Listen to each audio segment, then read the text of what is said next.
días con todos. El día de hoy estamos en una nueva TeleIEC organizado por el Centro Nacional de Telemedicina de Salud con el tema de prevención de acoso escolar en personas con trastorno de espectro autista, siglas de TEA. Para ello es fundamental garantizar un entorno educativo seguro para todos los estudiantes y aquí conoceremos estrategias efectivas para identificar y prevenir el acoso escolar dirigido a personas con TEA y así promover también un entorno escolar inclusivo y respetuoso para todos los estudiantes. El día de hoy estamos junto con el ponente, el doctor Marco Antonio Yanqui Yanque. Él es médico, psiquiatra, con especialidad de psiquiatría por la Universidad Federico Villarreal en el Hospital Guillermo Almenara. Actualmente es residente de primer año en la subespecialidad de psiquiatría infanto-juvenil por la Universidad Ricardo Palma. Le damos la bienvenida al doctor y muchas gracias por participar. Adelante, doctor. Buenos días. Bueno, primeramente ya me siento muy complacido de estar acá y de brindarles un poco acerca de lo que es la prevención del acoso escolar en trastornos del espectro autista, ¿ya? Antes de empezar específicamente con el tema, nosotros debemos de ver de qué estamos hablando cuando hablamos de acoso. O sea, primero tenemos que identificar qué es el acoso escolar, ¿no? Y para esto hay criterios, ¿no? Uno de los criterios que se maneja ya es el abuso de poder. Cuando hablamos de abuso de poder, ya se refiere a que hay personas ya que con una situación especial de desigualdad se fijan en otras personas que a quienes ven como débiles y a quienes también pueden acosar, ¿no? Entonces hay una relación de desequilibrio de poder debido generalmente a que el acosador se siente más fuerte, no solamente en cuanto a lo que se refiere a lo físico, sino también en lo verbal y en lo social, ¿ya? Y esto suele estar apoyado por un grupo que le sigue en su conducta agresiva, ¿no? Y por su parte, la principal característica de la persona acosada es la que está indefensa, ¿no? Entonces, ese es un criterio para nosotros determinar ya de que existe ya un acoso.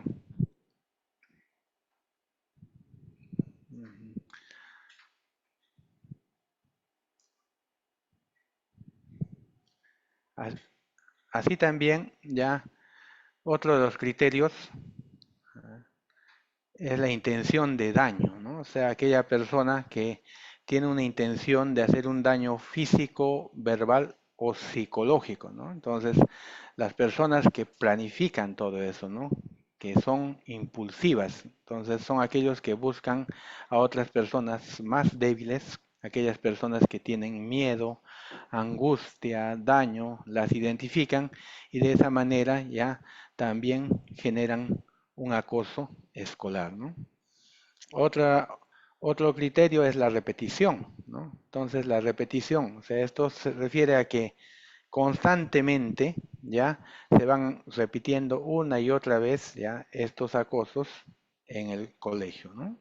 Entonces, en el caso de las personas con trastorno de espectro autista, el acoso suele ser persistente y frecuente, ¿ya? Se puede categorizar entonces el grado de victimización según la mayor o menor frecuencia. Por tanto, ya tiene que haber siempre una relación ya entre lo que es ya la persona que está ejerciendo el acoso, ya, y la persona quien recibe el acoso para decir en qué grado se está presentando esto, ¿no? Entonces, ideas claves de lo que les he comentado, ya, el acoso es un acto repetitivo de agresiones variadas, pueden ser físicas, verbales, sociales, sexuales, ¿no? Entonces, que utiliza el agresor o un grupo de agresores para ejercer el poder y crear un clima de miedo y prepotencia. Entonces, es clave ya que el profesorado los alumnos y familias sean capaces de identificar una situación de acoso, ¿no? Entonces, para eso es que se está dando ya esta ponencia, ¿no? Entonces, ¿quiénes intervienen cuando hablamos de acoso? Sería simplista decir que solamente intervienen el agresor o la víctima, sino también acá se ve que intervienen otras personas. Cuando hablamos a otras personas, nos estamos hablando a los testigos. ¿Quiénes son los testigos? Los testigos son compañeros que rodean al agresor y a la víctima, a veces sin intervenir directamente, pero ya se convierten ya en parte también de lo que son las personas que cometen acoso, ¿no? Entonces, con frecuencia los agresores logran o mantienen su poder ya en el grupo y ganan popularidad atacando a la víctima que creen que no puede defenderse, ¿no? Generalmente perciben como indefensa por parte del sistema social, ¿no?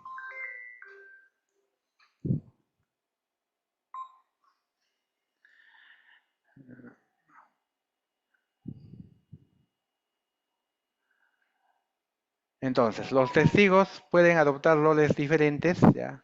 Pueden ser personas activas, ¿ya? Que animan, apoyan a los agresores, o pueden ser también personas pasivas que conocen, observan, pero no hacen nada para impedirlo, ¿no? Entonces, cualquiera de estas dos posturas permite que el abuso continúe. Ahora, por lo que respecta al acosador, las causas generalmente por lo que comete este acto son múltiples, ¿no? Acá puede haber causas personales, familiares, sociales, ¿no? Entonces se puede describir como agresivo o impulsivo. ¿Por qué? Porque no puede controlar sus impulsos, ¿ya? Porque tiene incapacidad ya de ponerse en empatía con la otra persona, ya no son capaces de compadecerse, ya de los otros, ya. Este es un dato básico, pensando siempre en la intervención que se va a hacer en estas personas, ¿no? A veces los acosadores gozan de popularidad y la aceptación de los compañeros e incluso también de los profesores. Entonces, el acoso físico puede llevarse a cabo de forma directa, ¿no? Es fácil de reconocer un acoso físico, ¿no? ¿Por qué? Porque generalmente las personas que cometen un acoso físico pegan, empujan, dan patadas, ¿ya? Amenazan con armas, ¿ya? Entonces, eso es de forma directa, pero también puede ser de forma indirecta, porque pueden esconder cosas, ¿ya? Pueden robar las cosas, destrozar el material escolar, la ropa y otros objetos, ¿no? Entre los tipos de acoso escolar, ya la agresión física es la que es más fácil de identificar, ¿no? Es fácil ver cuando alguien ha sido maltratado. El acoso verbal ya le sigue en frecuencia, ¿no? También puede ser ya esto indirecto o directo, ¿no? El acoso verbal directo, ya, como lo dice su nombre, ya las personas insultan, ponen motes, se burlan de la indumentaria, del aspecto físico, ya, de alguna anomalía física, ya se burlan de las enfermedades que uno tiene, especialmente ya esto se ve mucho en las personas ya que tienen trastorno del espectro autista, que sufren bastante acoso verbal, ¿no? O también pueden hacerlo indirectamente, ya cuando hablan mal de alguien, ya cuando pintan cosas alusivas de otras personas, ya cuando tienen rumores, ya o burlas de alguien, ¿no? Entonces, las agresiones verbales giran en torno a las dificultades de la víctima, ¿no? El acoso verbal nunca es banal, ni ingenioso, ni tampoco es divertido. Es una forma poderosa y dañina de maltrato emocional y puede afectar negativamente a la persona para toda la vida. De todos los tipos de acoso, ya este es el acoso más rápido en su ejecución y puede revestir formas muy sutiles, ¿no?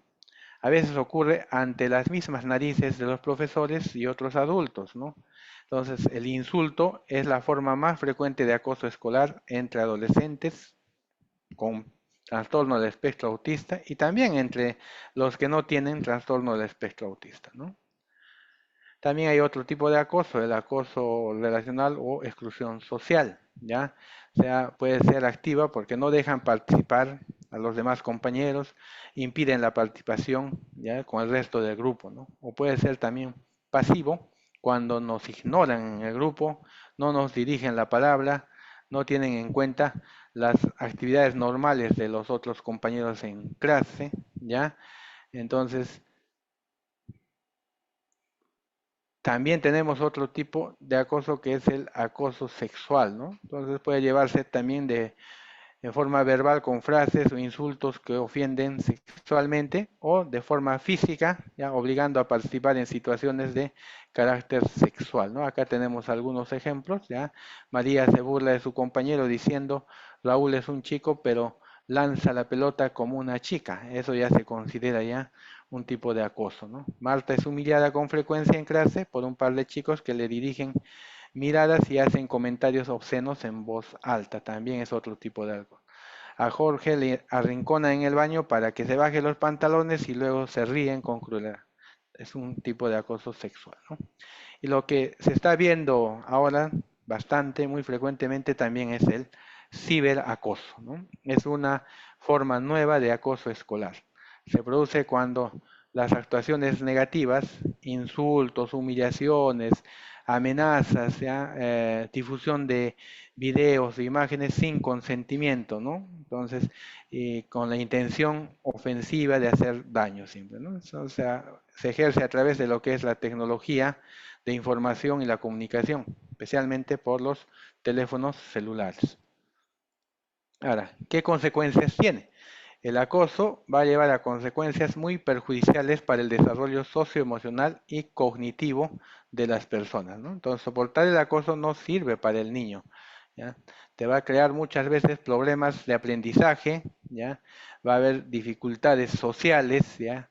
Con el acoso. Generalmente las personas que sufren el acoso disminuyen en cuanto a lo que es sus relaciones sociales, se aíslan más, ¿ya?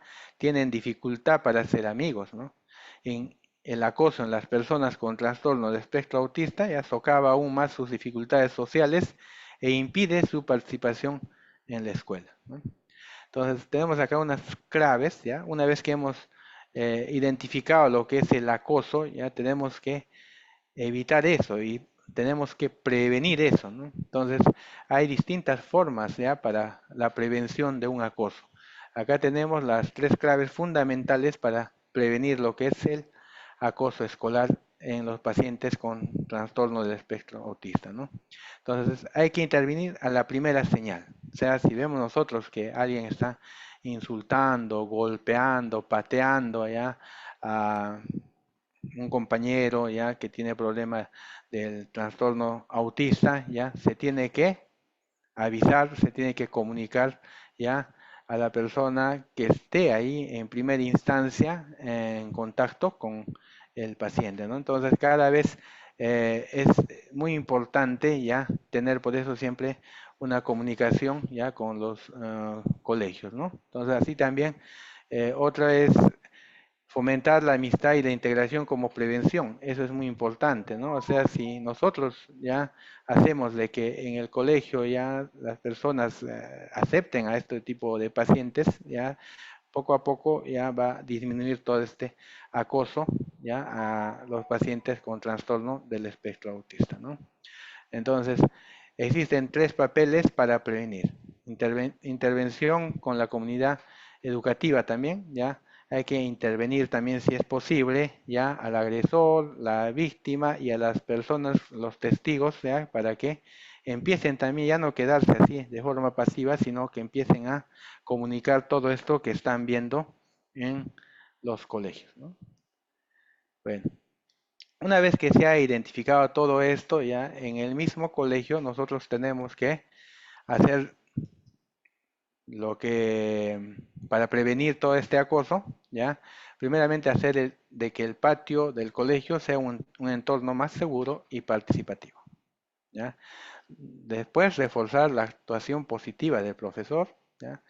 Luego hay que promover valores, sensibilizar y la comprensión de las personas con trastorno de espectro autista, afrontar el conflicto entre compañeros de forma constructiva, abordar el acoso escolar en clase, y cómo hablar del acoso escolar con la persona con trastorno del espectro autista, ¿no? Entonces, la actitud y valores de la familia tienen que tener intervención específica sobre el patio del colegio, ¿no? Entonces, si bien acá tenemos 7 puntos, vamos a describir uno por uno, ¿ya?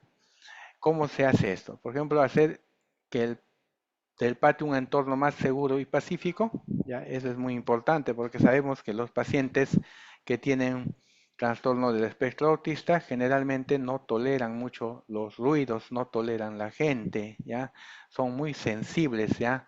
A la mayoría de ruidos, ¿no? En los movimientos, los aturden, cuando hay mucho ajetreo incluso, ¿ya? Hacen de que ellos mismos ya se sientan incómodos. Entonces, permanecer en el patio muchas veces no les va a ser tan fácil, ya, puesto que tendrán que lidiar con toda la bulla que existe en el patio del colegio, ¿no?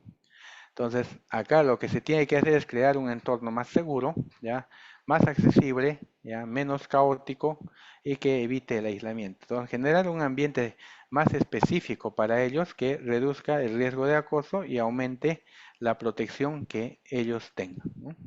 Asegurar también que el juego sea una experiencia positiva para ellos, ¿no?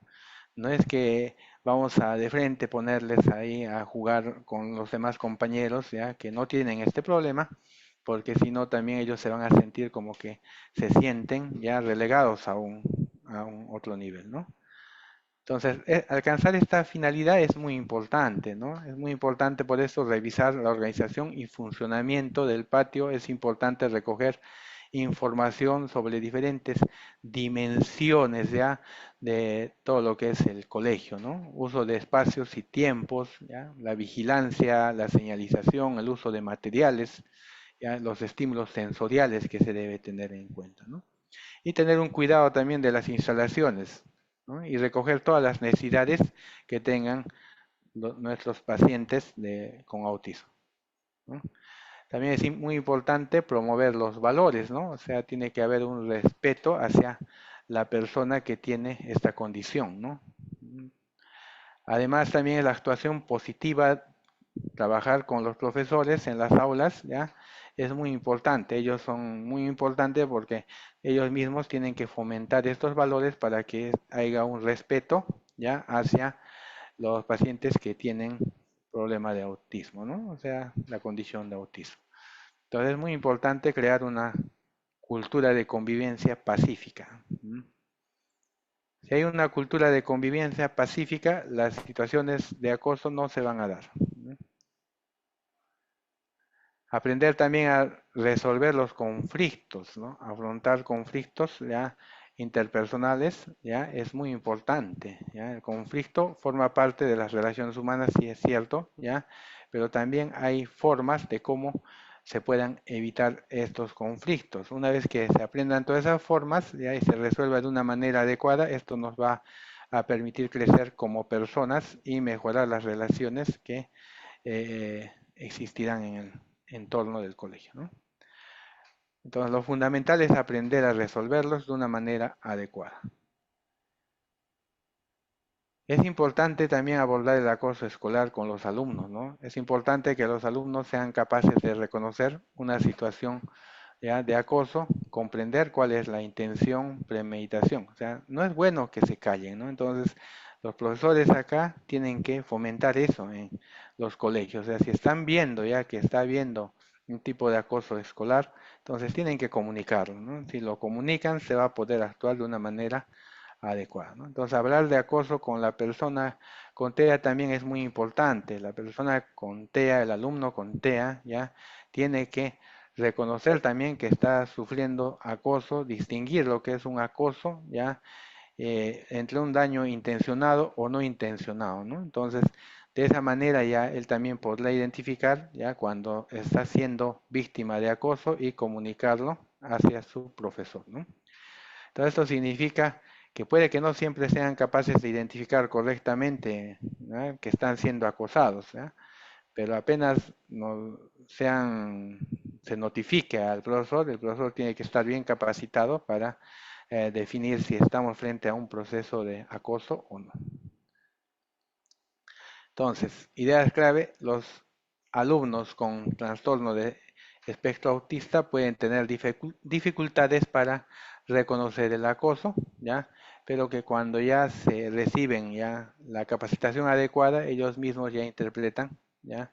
Que están sufriendo o no un acoso, ¿no? Entonces necesitan para eso una enseñanza más explícita que sus compañeros para distinguir lo que es el acoso, ¿no? El objetivo es el reconocimiento que están sufriendo un acoso y para lo cual ya ellos mismos van a comunicar al profesor que está a cargo, ¿no? Al tutor. Entonces, para eso hay diferentes herramientas, ¿no? Hay historias sociales, historias gráficas, fichas, listado de ejemplos, ¿no? Entonces hay que tomar en cuenta ya esto en serio, ya el acoso escolar, ¿no? Entonces, ¿cómo detectar si está siendo acosado, ¿no? Entonces, señales de alarma. Las señales de alarma que nosotros tenemos que ver son primeramente ya pérdida de o daño en los libros, la ropa, ¿ya? Heridas, moretones, ¿ya? Comportamientos obsesivos que tienen, aumento de las estereotipas, ¿ya? Los tics nerviosos que ellos presentan, ¿ya? Temores, preocupaciones, ¿no? Son pacientes hipersensibles que reaccionan de una manera exagerada ante pequeños incidentes, ¿no? La, los problemas emocionales también, la tristeza, la pérdida de interés por actividades, aunque que les gustaba anteriormente, ¿no?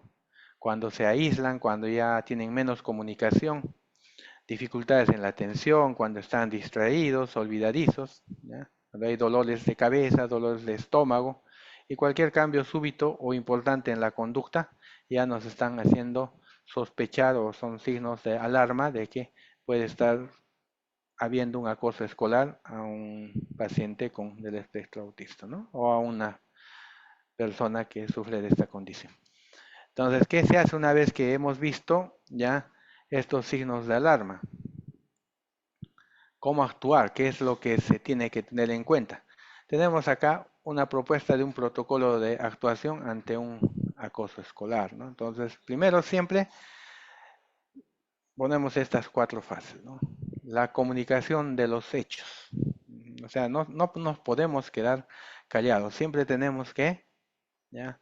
Avisar qué es lo que está pasando, ¿no? Entonces, qué es lo que estamos observando, ¿ya? ¿Qué hechos están ocurriendo en el colegio? Una vez que ya se ha hecho esta comunicación de los hechos, se podrá pasar a una fase 2, que es un análisis y valoración de todo lo que estamos observando, ¿no? Y de ahí vamos a entrar a la fase 3, que es un plan de actuación, ¿no? Una vez que hemos entrado a este plan de actuación, la fase 4, vamos a ver la evaluación y la conducta a seguir, entonces el seguimiento del plan, ¿no? Entonces, estas cuatro fases ya tienen que entrar como un protocolo ya en todo, en todo lo que es el reconocimiento del acoso escolar ya y todo lo que se debe hacer para prevenir ya que hayan otros problemas. Entonces, da tu primer paso ahora. Puedes salir de todo esto, ¿no? Entonces, medidas educativas y de protección es muy importante, ¿no? Entonces hay que aumentar la vigilancia ya en los colegios, enseñar estrategias de afrontamiento, medidas de control del estrés, ayudar en un proceso de reparación de daño y ofrecer experiencias positivas en relación con sus compañeros, ¿no? Intensificar también la colaboración familia-escuela. Entonces, es muy importante también ya que sepan esto que les he traído adicional a todo lo que les he comentado, ya la marcha, poner en marcha medidas de control del estrés, ¿no? Porque muchas veces ya cuando uno sufre de acoso, ya lo primero que en muchos casos observamos es el estrés, ¿no? Entonces, uno tiene que tener un autocontrol emocional y eso tenemos que enseñarle a, los, a las personas que tienen autismo, ¿no? Entonces, una técnica muy rápida y fácil es la respiración profunda, que consta de los siguientes pasos, ¿no? Entonces, el profesor tiene que indicarle si está viendo que está sufriendo de un estrés o está viendo una crisis de ansiedad muy fuerte. Lo primero siempre es hacer que las respiraciones, ¿no? Las respiraciones, ¿ya? Decirle al paciente o a la persona, ¿ya? Inspira profundamente, ¿ya? Y mientras vas inspirando profundamente, cuenta mentalmente hasta 4, ¿no? 1, 2, 3, 4, ¿ya? y manténlo ahí, no lo botes todavía. Entonces, mientras estás manteniendo la respiración, ya, de nuevo vuelves a contar mentalmente hasta 4, ¿no? Y ahí también podemos decirle, ya, de que diga que está bien, está tranquilo, está relajado, esto va a pasar, ¿no? No va a durar toda la vida. Entonces, después de eso, le decimos de que suelte el aire y de nuevo empieza a contar mentalmente hasta 8, ¿no? Mentalmente, ¿no? Entonces, se repite el proceso anterior, entonces es una buena técnica para aliviar lo que es ya las crisis de ansiedad o el estrés que puede provocar el acoso, ¿no? Entonces, para comprobar que lo haces bien, ya pones la mano en el pecho y la otra parte en el abdomen y mientras vas haciendo las respiraciones, ya nos vamos dando cuenta ya cuando se ha hecho bien, ya que solamente al respirar solo se mueve la mano que tienes en el abdomen y la otra no. Entonces, muy importante ya de todo esto que les he comentado, ya que los agresores tienen que entender el daño que están realizando, ya cuando hacen el acoso, ya a una persona que tiene trastorno autista, ¿no? Entonces, ellos tienen que asumir su culpa y la responsabilidad también de sus actos, ¿no? Todo esto se va a traducir en modificar su actitud y su comportamiento. Bueno. Eso es lo que les he querido traer con toda esta ponencia, ¿no? Bien, tenemos una pregunta de Ana Bizarreta. ¿Cómo ayudar a un niño con TEA que pueda hacer amigos en el colegio? Ya, bueno, esa es una buena pregunta. Generalmente, ya lo que nosotros tenemos que hablarles a los pacientes o a las personas que tienen autismo, ya, si bien es cierto, tienen la dificultad de socializar, la mejor manera ya de explicarles a ellos, yo siempre he dicho, es darles lo que son caricias, ¿no? Cuando hablamos en una terapia, ya hablamos de caricias de tipo físico, verbal, gestual, ya, y caricias de tipo escrito. En este, para ayudarlos a ellos a que socialicen más, es decirles, ¿no? Siempre tienes que sonreír, ¿ya? Entonces, aprender a sonreír. Entonces, si tú sonríes y te muestras así, alegre, entonces vas a socializar bien. Es diferente a que vayas y estés renegando y las personas que están, los otros van a tener incluso esta molestia y no se van a querer acercar. Entonces, les decimos que las caricias de tipo gestual son muy importantes. Entonces, tienen que aprender ellos mismos a sonreír. Entonces, enseñarles en el espejo, no ríete, empieza a verte mejor. Entonces, con eso ya estamos logrando ya de que él cuando vaya empiece a sonreír y de esa manera va a empezar a socializar. Esas caricias de tipo gestual, ¿ya? Entonces, con eso nosotros le ayudamos bastante.